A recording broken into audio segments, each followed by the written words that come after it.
This is episode 27 of the Spinoff Success Podcast. When I talk to these ladies and they've been struggling with the concept, and we're kind of like hashing it out, and you see it click. Oh, that's good. That's my absolute favorite. That's so cool. That's what teachers say all the time. I talked to a guy who tutors kids in physics or calculus, and he says the same thing. It's magical. Welcome to the Spinoff Success Podcast with Beth Phillips. Join me each week for inspiring stories about people leveraging tools, platforms, systems, and skills to create thriving businesses, successful side hustles, and surprising new careers. Tune in to discover how to turn your skills and expertise into a spinoff success.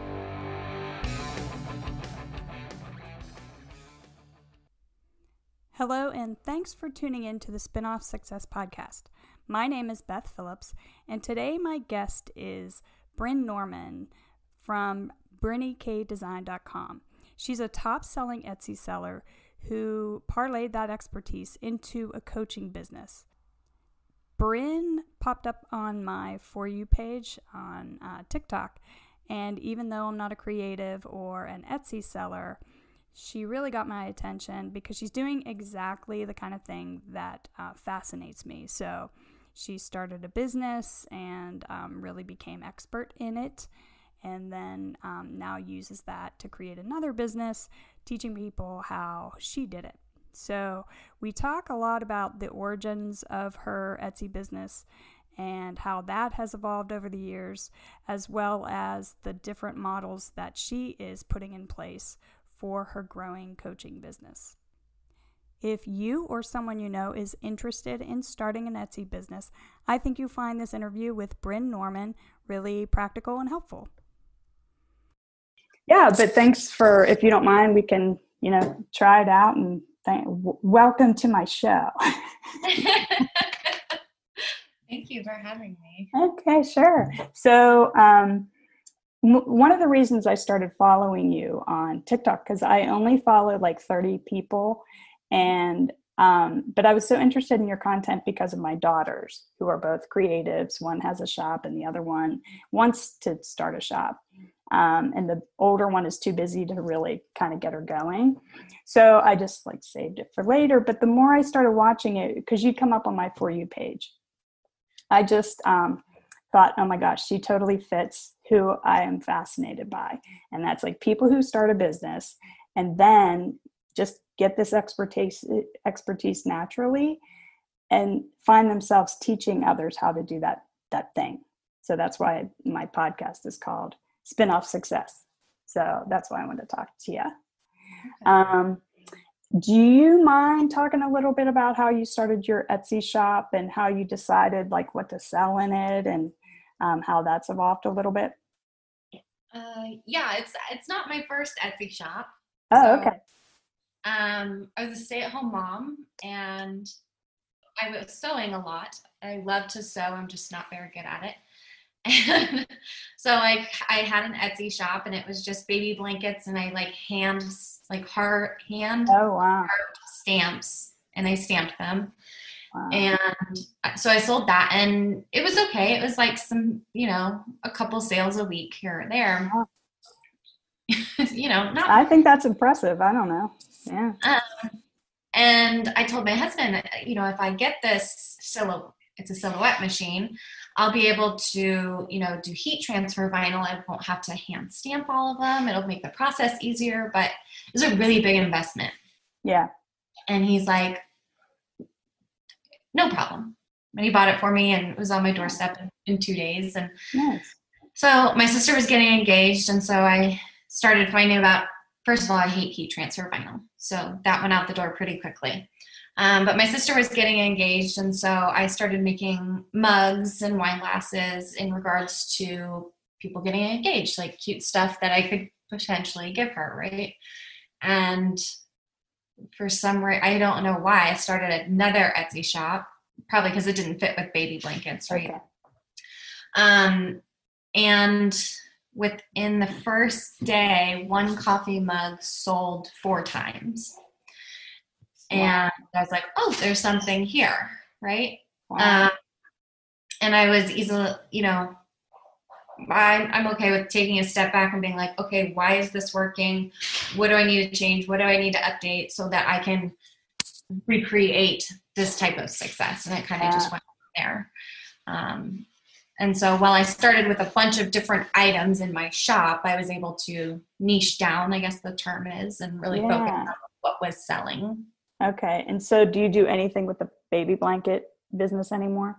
No. Okay. And so you kind of went with the mugs, and at some point you started putting decals on Starbucks reusable cups, or basically disposable. I mean, so within the Starbucks cups, the hot cups have been around. I want to say they came out that year in 2015, maybe before, but that definitely was like when I started my shop and when they were on my radar. Yeah. So I just started with like a name on them, and I definitely sold like a lot at Christmas time, and then not so much during the year. So they've been in my shop for years, and it wasn't until last Christmas that they just exploded. That, you know what is so wild to me is that people still love them with the Starbucks logo on them, that they're like customized. Yeah. That's so crazy. And I love it though. I think it's so cool. Yeah, people love Starbucks. And so to get that extra personalized detail adds a lot of value for people. So then when did you, and maybe you have done this from the beginning, transfer to just doing the digital downloads for people to print them themselves or do whatever? I know it's the license is restricted, but to make it more passive is my question. So I sold engagement and wedding items. My Starbucks cups were marketed towards like bridesmaids and brides, and that very specific niche. In February, I kind of had like this mental breakdown of like, oh my God, my business was successful, but it was stagnant. It wasn't getting better. It wasn't getting worse. And it was at the same point. I guess that's what stagnant means, right? And so my best friend was like, you need to increase what you do for Starbucks. And I was like, that's not really where I want to go. And, I'm like, well, okay, so I'll do that with the Starbucks cups, and I'll also start teaching in regards to how to sell on Etsy. It was like my slow season anyways. So are you saying of February of this year? Oh, wow. Okay. Oh, okay. Yeah. Interesting. And so I was seeing all these designs in regards to Starbucks cups that only maybe 2 or 3 people were selling in total. And there were no SVGs, no designs. I couldn't find them anywhere. And so I developed a way to create these and an easy way to apply them. Okay. And it kind of just took off. Yeah. I got so busy with coaching that I got rid of all my physical items, and now I only sell digital items. And so that's how I only sell SVGs now. That's kind of cool though, because it still allows you to design, because clearly you're a creative, and you kind of have to scratch that itch for sure, right? Yeah. And how are you finding that the digital downloads is as working as well for you as the physical product? Yes. It's definitely allowed me to create that passive income so that I can still make money while getting my coaching business going. So it's been a great opportunity and a great stepping stone. Yeah, let me ask you this, because I think that even that experience is pretty valuable, because I have a hard time thinking, and especially for my girls who like they make physical, my one daughter, she paints and then she sells the original painting and the print. Yes. And then my other daughter also paints and draws. And we are going back and forth about whether it makes sense how do you price a digital download? And I guess in the terms of, do you see how your experience in that is so valuable? Because it's like, do you charge a little bit more than you would if it's just, totally less if it's, That's a really hard thing to determine, right? So I created this SVG that has never been seen before, never been done before. It was the first of its kind. And I wanted to make it so that it was affordable to crafters and to makers and to sellers, but still provide value to me that this is something I created, right? It's my baby. Right. And so there, with that being said, people then recreated it, made it their own. I have people selling it for 3 times the cost. I have people giving it away for free.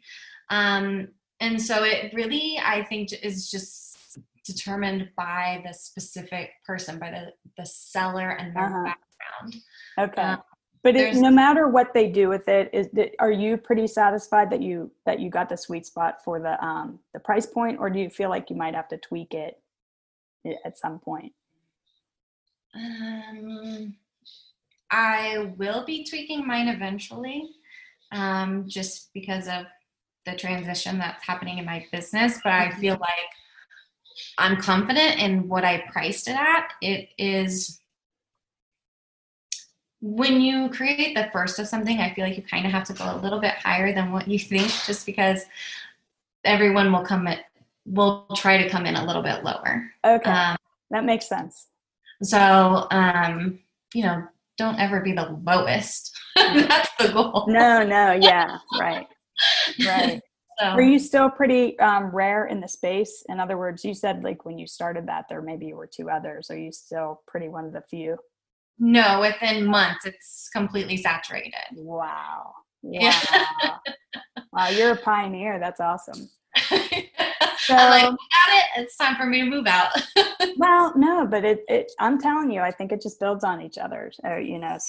So here's what I'm imagining, that as you're finding success in SE, and once people say, well, what the hell do you do? And then you tell them, then you start getting the questions like, how do you do that kind of thing? It starts informally with friends and family.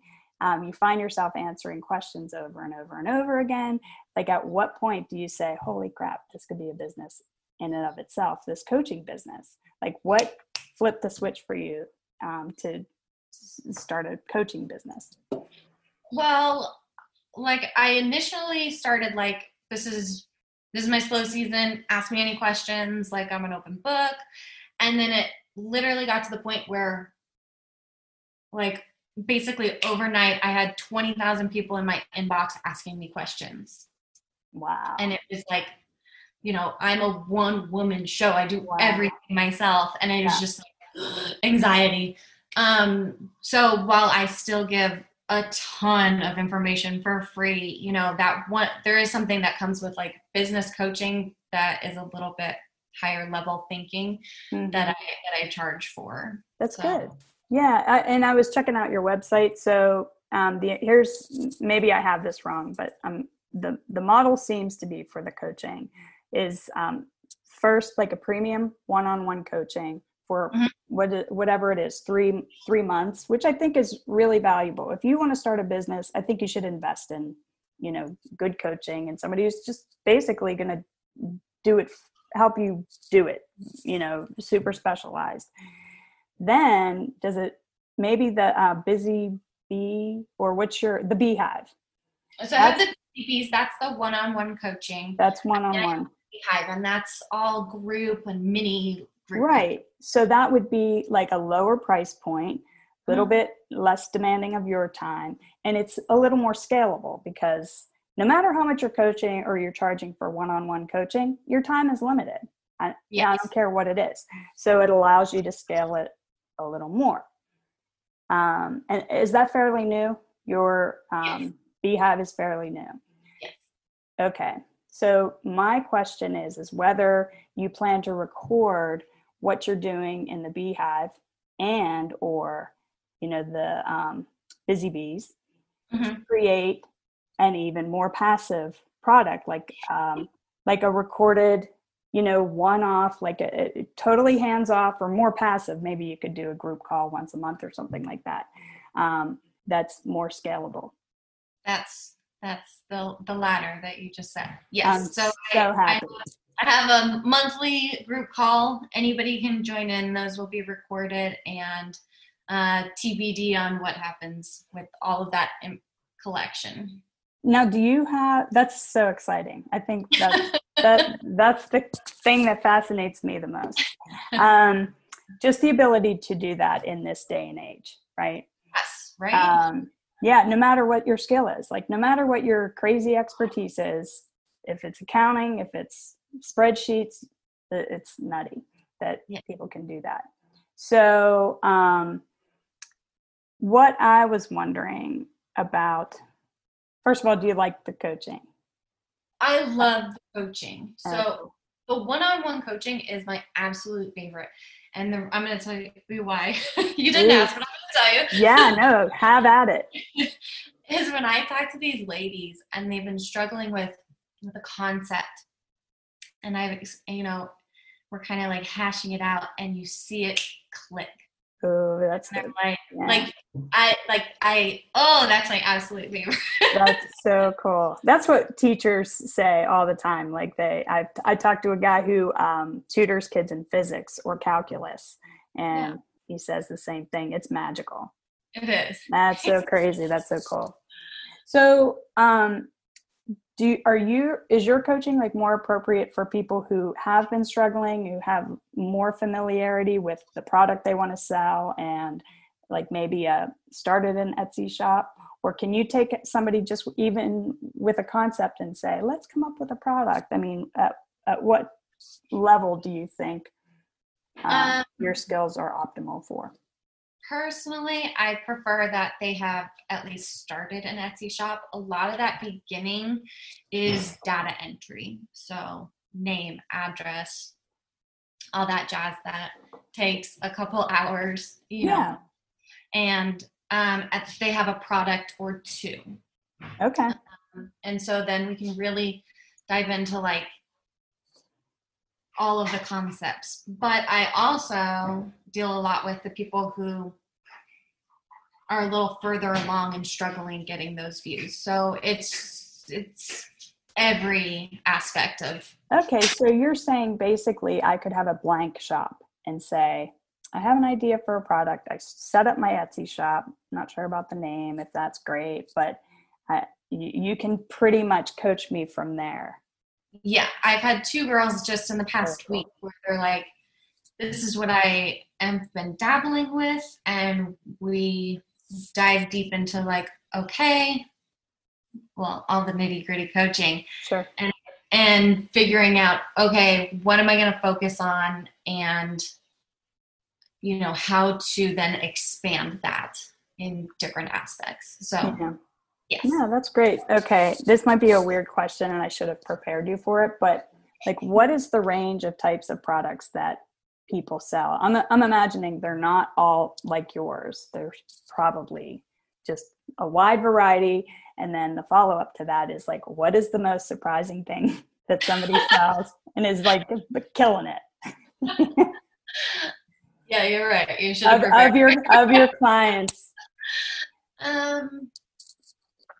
I don't have any current or past clients that sell any oddball things.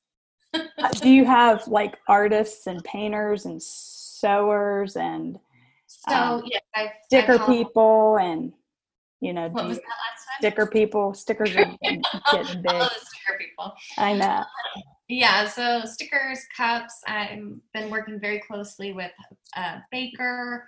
Oh wow, a baker? How do you sell baked goods on Etsy? They exist. I've actually purchased baked goods on Etsy for like family members that are somewhere else. Oh wow. Yeah, and jewelry. Very specific, like painting styles, doormats.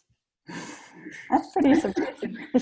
There's been so many over the past months. So yeah. No, that's really cool. That's super cool.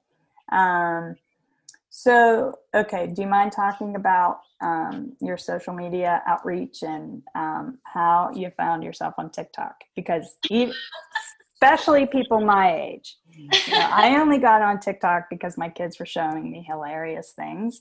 So I finally had to download it.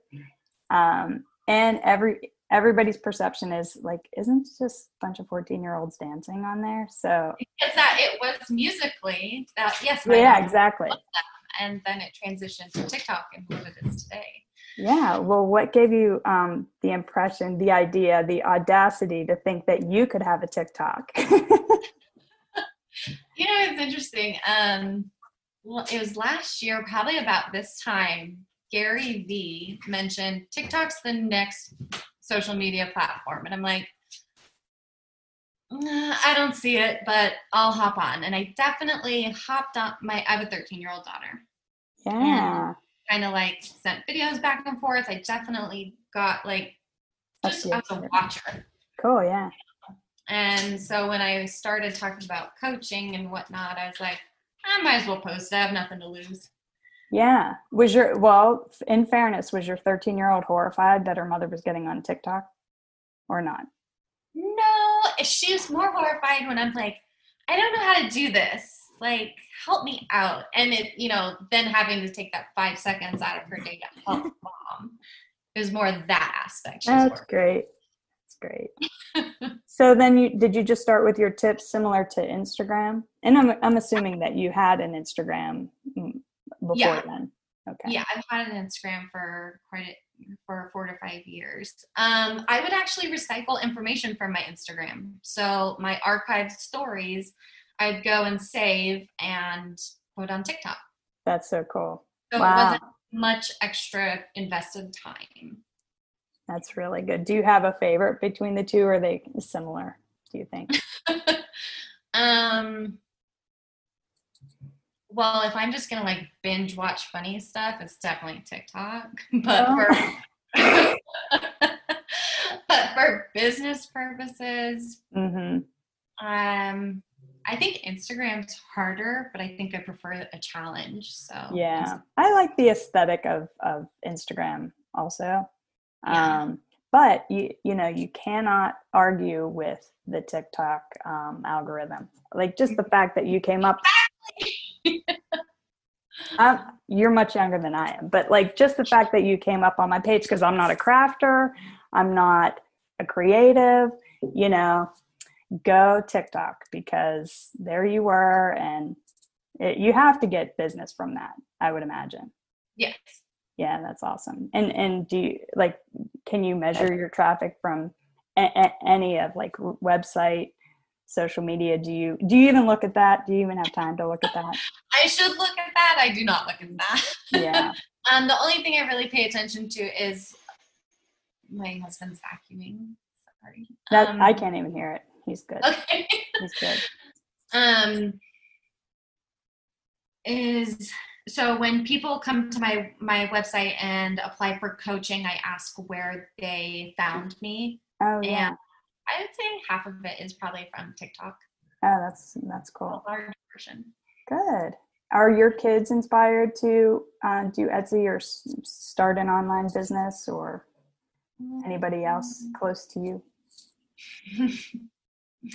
No, my sister had one for a couple years, and she did a really good job. She was actually really good at it, but just that's more of like, personal circumstances that she doesn't do it anymore. My kids, no. My daughter has ideas, but she's 13. She's kind of lacking the follow through. Yeah, sure. Yeah, I get it. That's cool. Okay, so if you have a couple of more minutes, do you mind? Yeah, when I first reached out to you to ask about interviewing you, I just was, trolling on your Instagram. I guess, what do the kids call it these days? Creeping. So that's creeping. I wasn't trolling you, but I happened to come across a post where you were talking about and just encouraging people like to, in spite of, you know, artistic fears or creativity, just saying everybody has the potential to succeed. All right. Mm-hmm. So clearly you've proven that to yourself. And I'm just curious, as a person who grew up creative, how much you kind of had to convince yourself that you could do something with that creativity out in the world. You know, Yeah. did you struggle with that your whole life, or did you have no idea, like no intention of working at, you know, making a career out of your creativity? I was just curious about that. Again, very creative growing up. I was always told, you know, you can be an artist, but you're never going to make money. Very much like the starving artist mentality. Same as my older daughter. Yeah, for sure. I took that to heart. And so even though I felt that desire, I definitely like pushed it down, and I went into like corporate America, and I was going to school to get my nursing degree, like what you're supposed to do, right? And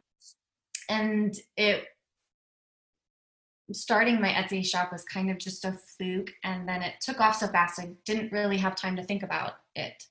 Really? Wow. And what was the question? No, it was just whether you struggled with feeling legitimate doing this thing that's creative.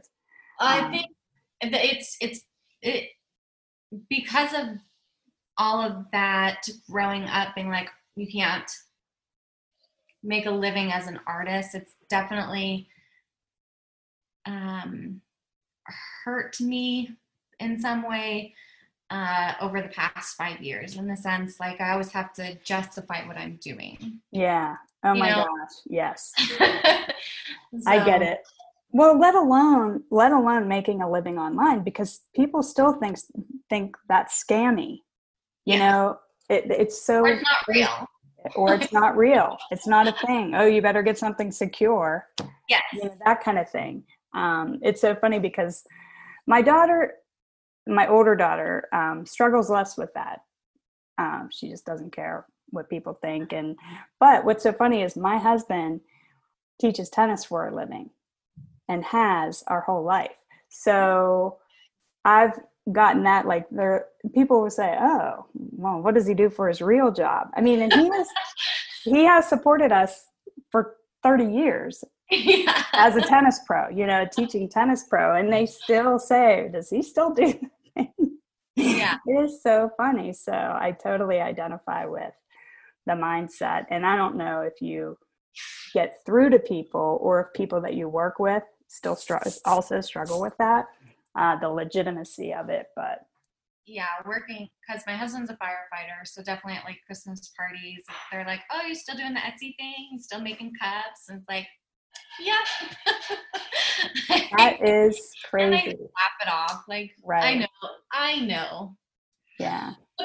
Well, how about, I'm a lawyer, but I haven't really practiced for 20 years. I'm like gainfully retired, just so I could stay at home with the kids. And for 20 years, people would say, aren't you going to go back to that? When are you going to go back to that? What do you do all day? You know, kind of thing. So I get it. I don't care what they say anymore. I wanted to ask you one question about your Instagram post today, your story. Okay. Because it's something I struggle with.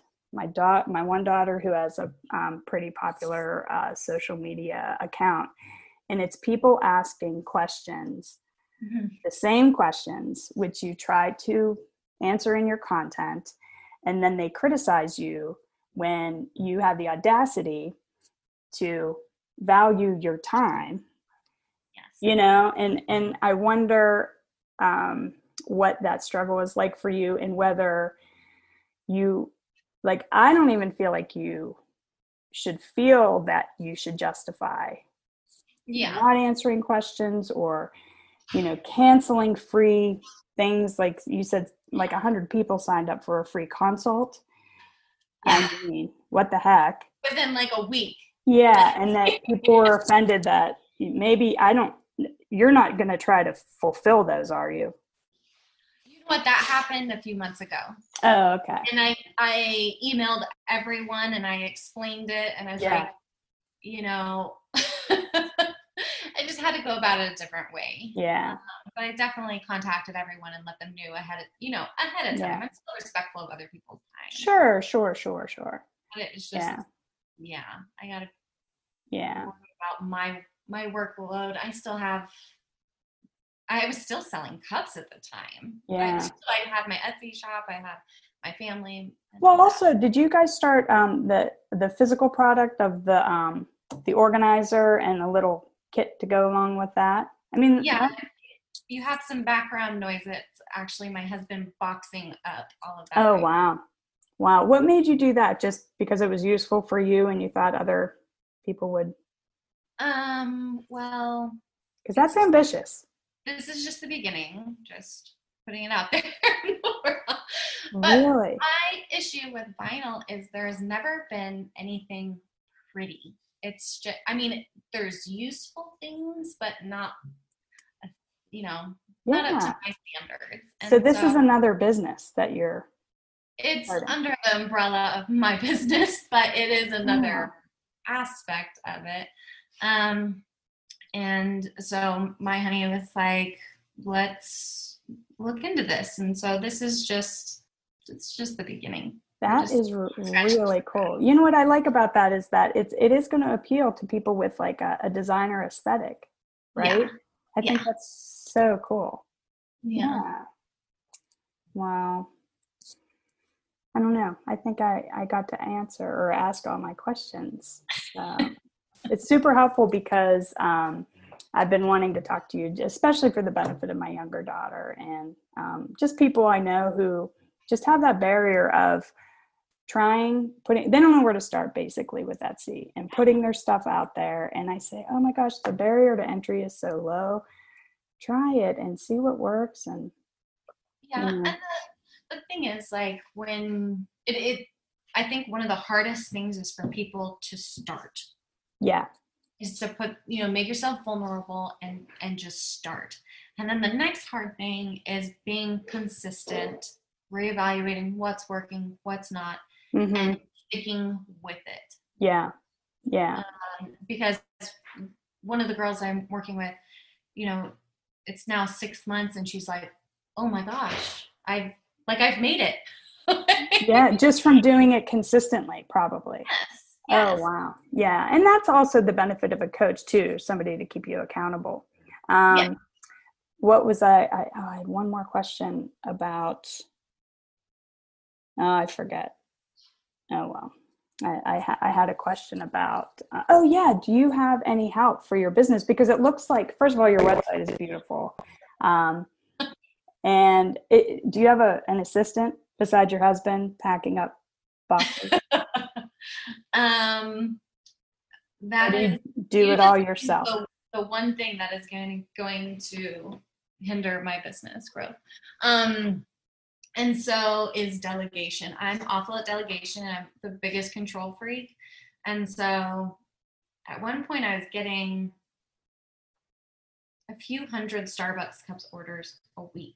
What? And my husband was like, you have to hire someone. And I'm like, no. Wow. The only thing I was willing to get help with was packaging. Oh my gosh. And so I was literally you'll see videos of me on TikTok 2 a.m. and that's because I haven't slept. I've been working since 8 a.m. to 2 a.m. just pumping orders out because I'm wow. This is not a positive aspect. This is not. No, but it is. I can see that is your product. It's your baby. I can see wanting to make that perfect. Wow. So moving forward, now you're not dealing with that physical product, but moving forward, do you see delegating things that you don't like to do? Whether it's technical, whether it's, sending out emails, somebody setting up your schedule. I don't know. 2021 will definitely be about delegate because I plan on growing. And so 2021 is going to be all about delegating and letting go of some of that control. Yeah. And there's people that can do it better than me. And love to do it. Yes. Yeah. So, well, like marketing, it's necessary, but I will probably hire a portion of that out because I need that extra help. I need someone who can focus on just that. Yeah. Yeah, good. And I guess you can rationalize it to yourself. It should pay for itself.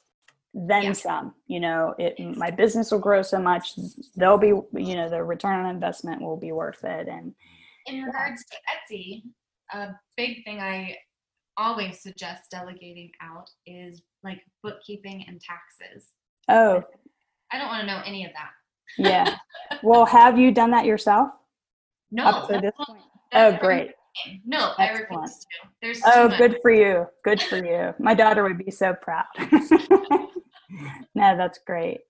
Oh, I love talking to you, and I'm so I think you're such a good model, and you're adorable. So keep with the TikToks and all that, and yeah. So, and if you spin off again, I'm going to be reaching out again for another interview. Okay. All right. Thanks for listening. Be sure to check out the show notes at spinoffsuccess.com, where you'll find all the links and any resources mentioned on today's episode. Subscribe on Apple Podcast or your favorite podcast player. The show is now available on Spotify and Google Podcasts, so you can check it out there as well. And I'd really appreciate if you leave a rating and review. It helps others find the show, and it helps out the show in general. Finally, I have one more favor. If you or someone you know has a spin-off success story that you think would inspire others or just be interesting to the audience in general, shoot me an email at beth@spinoffsuccess.com, and you can either leave me a link to the work that you're doing, maybe a company that you started, or just tell me a little bit about your spin-off success. Thanks so much, and I'll see you next time.